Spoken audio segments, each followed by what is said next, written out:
The bus stop had changed many times over the years, its benches repainted, its timetable boards replaced, and even its route numbers reassigned. Yet, one thing never changed. The man. Every afternoon at exactly 3:45 p.m., he would arrive.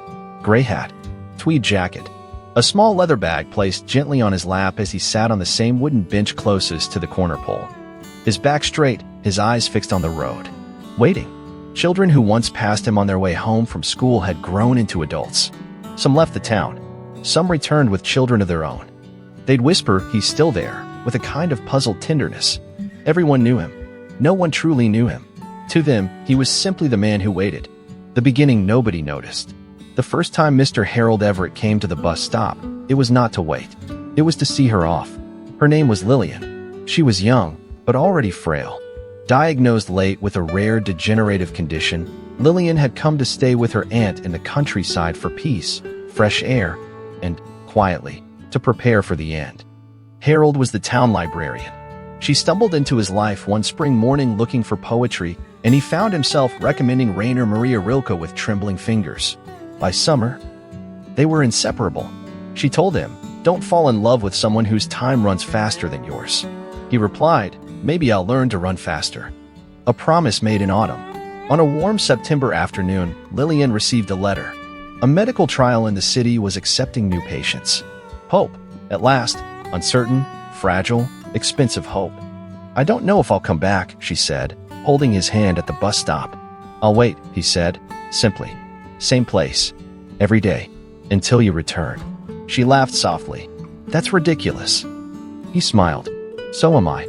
The bus took her at 3:52 p.m. He stayed on the bench until sunset. And then he came back the next day. And the next. Time changed. He didn't. The first few years. Townspeople were curious. Then concerned. Then accustomed. Some offered him food. Some asked if he needed help. Some, the older ones, warned him gently. "Harold, she's probably not coming back." He'd nod kindly. Say, "Maybe not today." At first, he carried a pocketbook with her letters. Then the ink faded. Then the pages frayed. He stopped opening it, but he still brought it. Rain or snow, heat or fog, he was there. 1 hour a day, not a second more, not a second less. Children grew up thinking he was part of the bus stop itself. People moved on. He didn't. When Harold turned 70, someone posted a picture of him online. The caption read, "True love waits." It went viral. For a week, he received letters from around the world. A journalist came and asked, "Why do you wait?" He looked out to the road and said, "Because I said I would." Some accused him of being delusional. Some called him a saint. He didn't care. Labels came and went. Promises stayed. One winter, a boy who had just lost his mother sat next to him. "Are you sad?" the boy asked.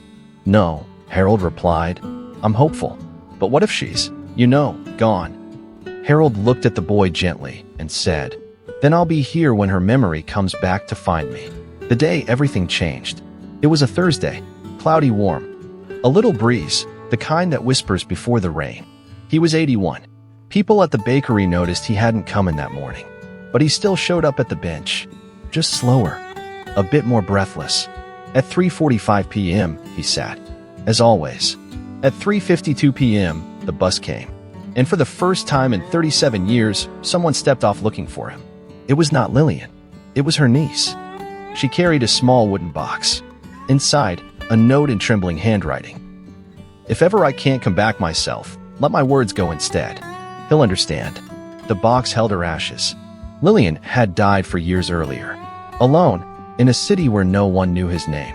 The niece had found the promise in Lillian's journal after cleaning out her apartment. A single line. "Harold waits."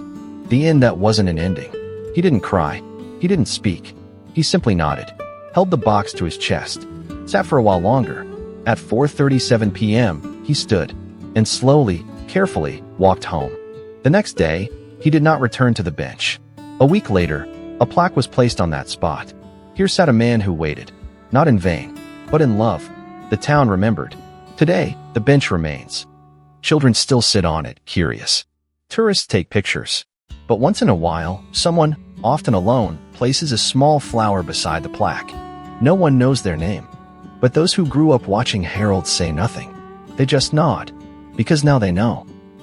Waiting isn't always about time.